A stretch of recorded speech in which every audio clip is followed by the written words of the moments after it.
Welcome to the Anchor Your Retirement podcast. We are halfway through October, or a little bit past that.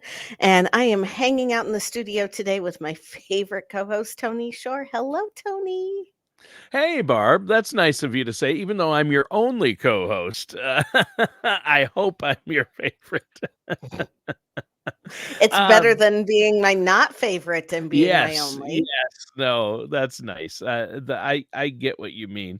But yes, it's great being here with you, Yes. and I love doing the show with you. You know that. We always have a lot of fun. I appreciate you allowing me on your show. I feel like Oh, it's an honor and a please. privilege just to be here and hang out each week. I feel fortunate. I You get tell to our herd the listeners. cat that is me. Come on. It's a full time job. It's It's a a full time job. job. It is a full-time job. So, Barb, I know you've been crazy busy. You've been doing a lot. We were both talking before the show about how this has been a really long week. It really has been. It started Yeah. out rough. It was a bumpy week to begin with. I did get to spend Wednesday evening visiting with some ladies in a local neighborhood out here, Lake Quivira. I got to Oh, speak to nice. their women's investment club.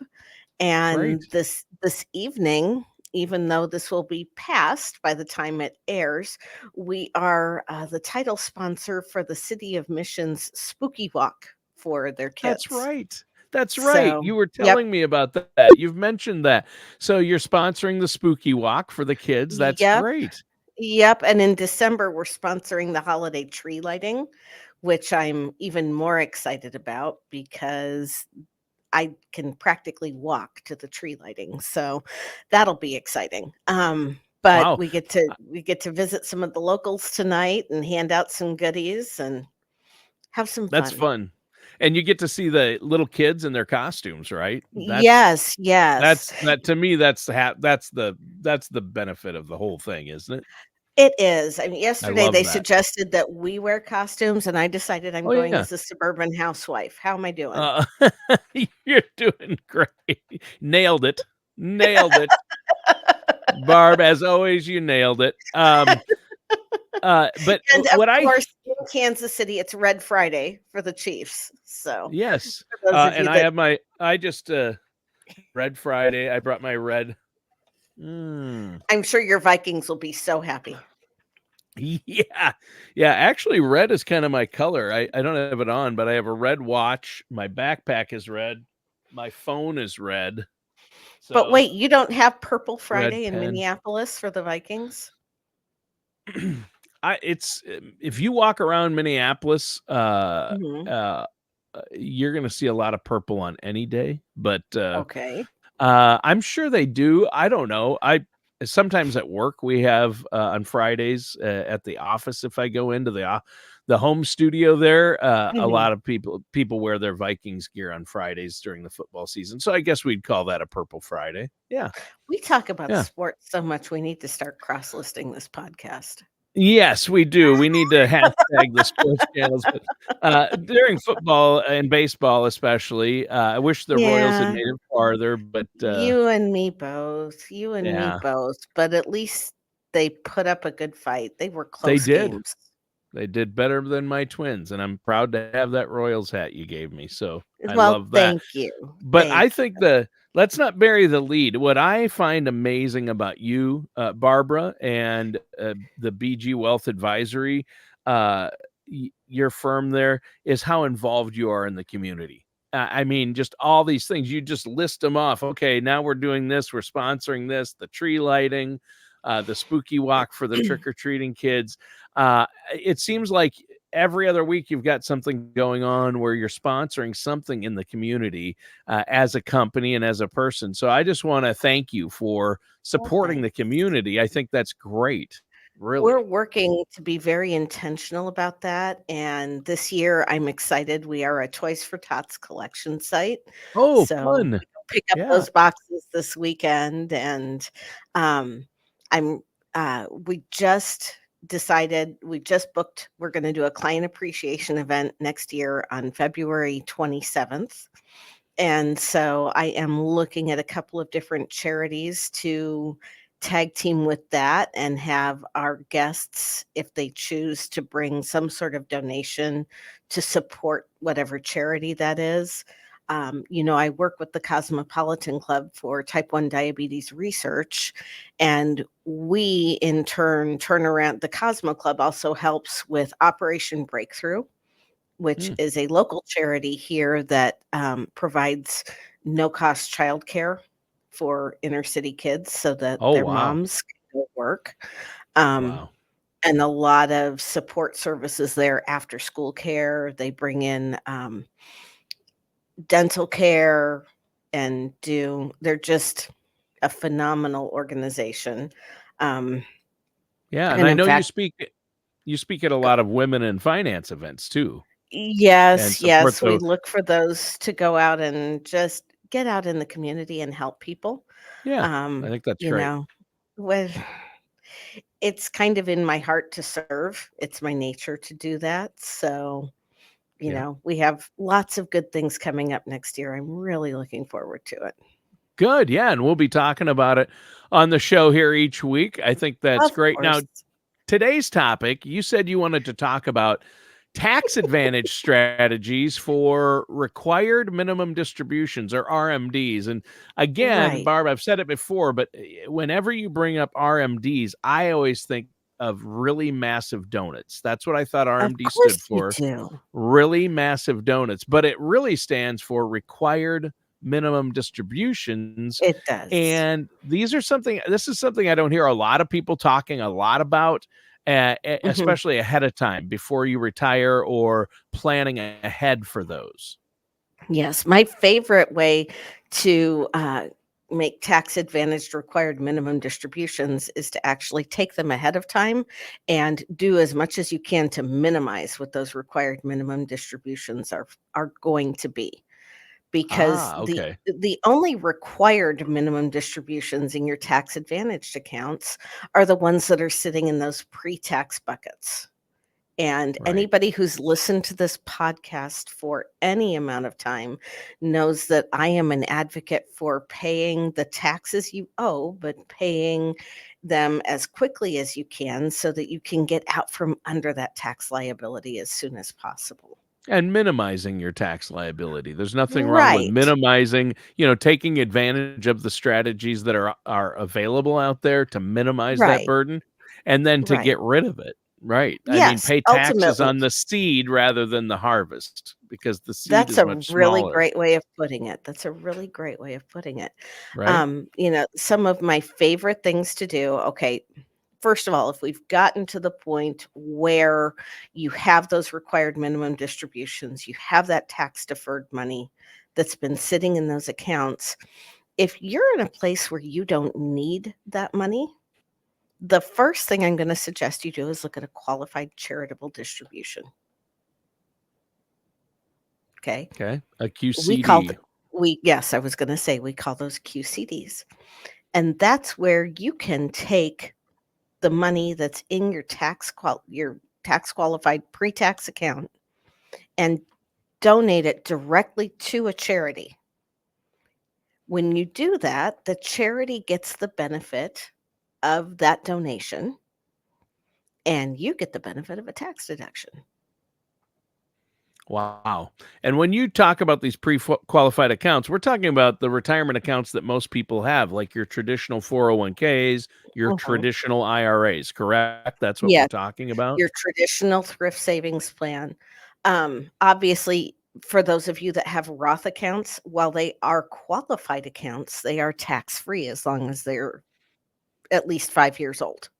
So you don't have required minimum distributions that you're gonna someday have to take out of those or worry You about do taxes not, on you do those. not, Yeah. but the important thing to know about those is that if your when your non-spousal heir inherits them, your kids, nieces, nephews, even though they are not a taxable account, they're still going to have to liquidate that account within 10 years because of the Secure Act.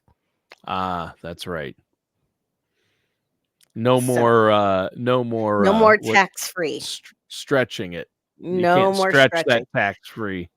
No, the only Yeah. way you can stretch is if, the heir was declared disabled prior to the age of 18, or if they Okay. are in fact a minor when they inherit the account. Oh, okay. Okay. Okay. I see. Used to be But you able to stretch that. There's stretch IRAs, right? Where you could. yes, yes. And the Secure Act that was passed in 2019 and went into effect January 1st of 2020 took away most of those stretch provisions. Yeah. But the other thing it did was increase the age for required minimum distributions. That's when it went up from 70 and a half to 73. Now with Secure 2.0, these required distributions aren't required until you're age 75, depending on the year you were born. Right. Yeah. For So you and I, it'll be 75. for you, yep, Yeah. unless they come up with a Secure 3.0 and kick the can further down. Yeah. For my mom But and dad, it was 70 and a half because they right, didn't, they hit that right. age before. Yeah. And, when we're looking at these required minimum distributions, if you are living a lifestyle where you're not taking the money out of your account, realistically, it's, increasing your tax bracket, could increase the taxability of your Social Security. Um, Obviously, if a qualified charitable distribution isn't something that appeals to you, the other thing that we can look at with these required minimum distributions is turning them into a tax-free benefit for your heirs through creating a life insurance policy where we pay the premium with these required minimum distributions. Okay. Yeah, that's one Okay. strategy. That's interesting. So you could take Mhm. your RMD out and use it to pay the premium on a life insurance policy, Mhm. where the death benefit or the benefits of that policy will be tax free to your heirs. Right, and if you build a cash value life insurance policy, the kind that I am a fan of. I love indexed universal life insurance for this tool. Depending on how we fund the policy, because again, the best tax advantage strategy for an RMD is to pay those taxes before you have the RMD and reduce what that RMD is going to be. Pull some of that money out of those pre-tax accounts if we know that we're looking at you having a tax problem, especially since we are now 14-ish months away from the Tax Cuts and Jobs Act sunsetting and tax Yeah. brackets reverting back to where they were before. Yeah. I mean, If taxes you're will go up eventually, and They especially if will. they let that Tax Cuts and Job Act expire, they're going to go back up. We're really They in a really low tax bracket. We're in a Tax. very low effective tax environment right now. Yeah. And by building that bucket of cash value in the life insurance, not only are you creating a tax-free death benefit for your heirs, but while you're alive, you can also access that cash value. Done properly, you're going to be able to access that money tax-free and have another bucket of money for you to do something with. And Wow. and for people who are in decent health when they're getting this life insurance, it's also a way where you can supplement your long-term care coverage, or if you don't have long-term care insurance, we then have a bucket of money that we can dip into to help offset those costs. Yeah, yeah. Long-term care, they're hybrid policies, are what you're talking about. You can have like a cash value or one where you Mhm. can use the death benefit before you pass to help pay for long-term care, right? Well, and the carriers that I write with, unless you have some sort of underlying health condition when we're going in to the policy, if you've got an issue of, a history of cardiac or stroke issues, you're not going to get this benefit. But it's a Right. benefit that's included in the life insurance policy itself. It's not something that we're adding as an additional rider. It's not something that has additional fees associated with it. They just allow you to take out whatever the IRS says you can take out per day, or per diem is how it's going to show up in the contract, Right. to help pay for those long-term care costs or the assisted living costs. And the IRS changes that dollar amount every year based on adjustments for inflation and cost of living. Yeah. There you go. Well, I mean, that sounds great. And so it's good to know, Barb, that there are all these different strategies available out there. And but Hmm. you just can't go it alone because no one person is going to know all of this about investing, about retirement plans, about insurance plans, what's going to work best for me personally, because what works best for my next door neighbor isn't necessarily what I need, right? That's So, absolutely true. And, yeah. even I sitting here as a fiduciary and as an advisor, I don't do this alone either. I have a team of people that support me so that I can focus on creating the best strategy for my clients. And then I work with that team and we find the best tools in our arsenal to make that happen. Yeah. Yeah, and I wanna back up again. I was gonna ask you about you mentioned, qualified charitable contributions or what are QCDs? QCDs, qualified charitable distributions. Yep. Yes. And I know a lot of people who tithe regularly to their Mhm. church, right? Yes. And, my mom and dad for years, gave 10, 15% of everything they made to their church, right? And they'd write the Mhm. check once a month. Usually, they'd cut a check to the church, right? Right. Sometimes once a year, if it was a bigger check, once a year or once a month. A lot of people Mhm. do that. But as they got older, when they got to 70 and a half and had to take out those required minimum distributions from their IRAs, from Yeah. their tax deferred accounts, they kept writing checks to their church out of their taxable income. But Right. What they could have uh, done. what they could have done Mhm. is instead of writing that check out of their checking account on money they've already paid taxes for, taken the money out, had the money directly transferred to their church from their IRA or tax deferred account Mhm. as a qualified charitable distribution and paid their tithes that way. And then they didn't pay taxes on that money, and the church doesn't pay taxes on that money. That's a huge benefit, right? Right. Right. And, the qualified charitable distribution is better than a charitable deduction because it doesn't count toward the maximum amounts, that you can itemize for those deductions on taxes. Sure.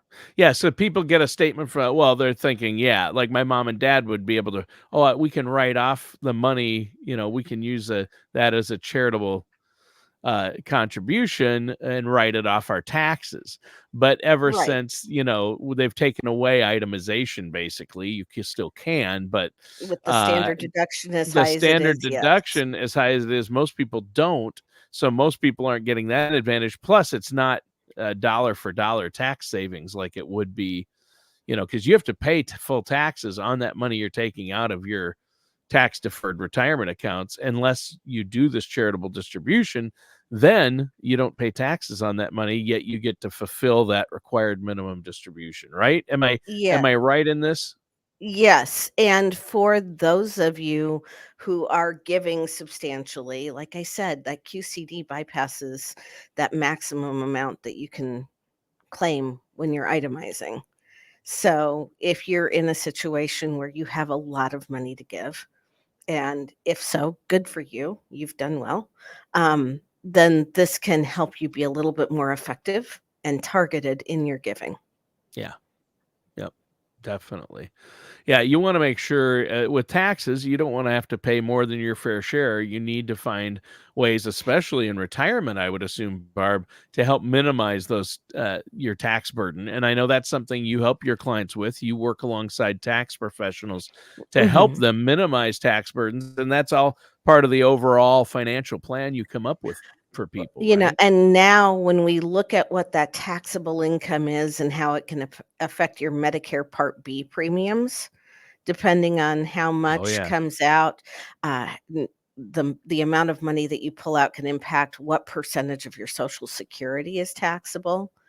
And, creating that tax-free bucket of income or using that qualified charitable distribution, we can not only if we're working at this, we can strategically put together a plan so that we're reducing your required minimum distributions, reducing your future tax liability, reducing your future taxable income potentially, while still giving you money that you can access tax-free and keep your IRMA costs down, which is the Medicare Part B premium. For those who haven't heard that term before, it's IRMAA.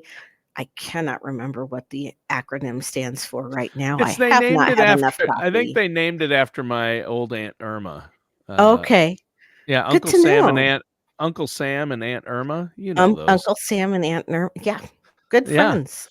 Good Yeah, friends of and mine. so what you're saying is, I'm glad you pointed this out, Barb. What you're saying is, if we have, you don't want that higher taxable income in retirement that might move you up into a higher tax bracket, because that could affect the premium. Your premium will go up in what you pay for Medicare. A lot of people don't Yes. realize when they hit retirement, they're still going to have premiums, they're still going to have Mhm, deductibles, they're still going to have mhm. copays, and that premium is based on how much taxable income you have.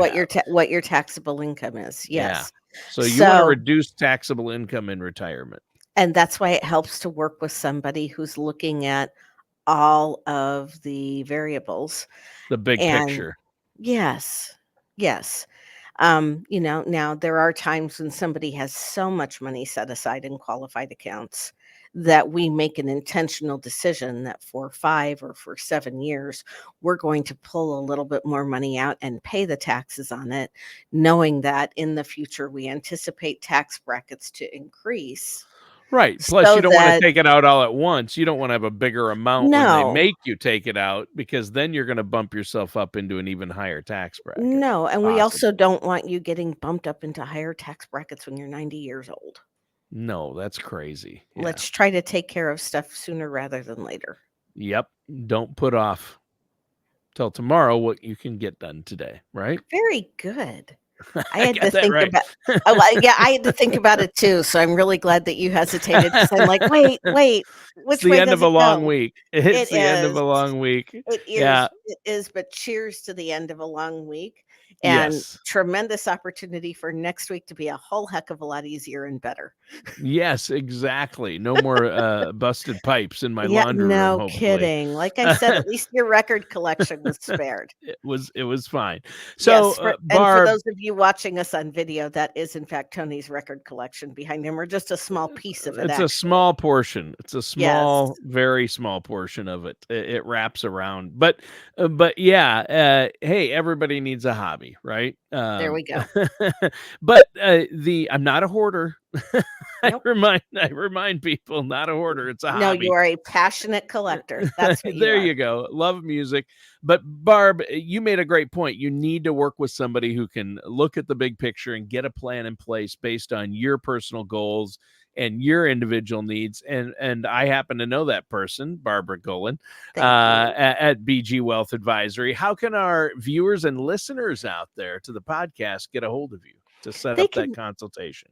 You can always go to our website, anchoryourretirement.com, or you can always call us at 913-553-6222. Select the option for appointments and scheduling, and Amanda or a member of our team will get back to you and get you on the calendar to either visit with myself or with one of our other fiduciaries that are here in the office.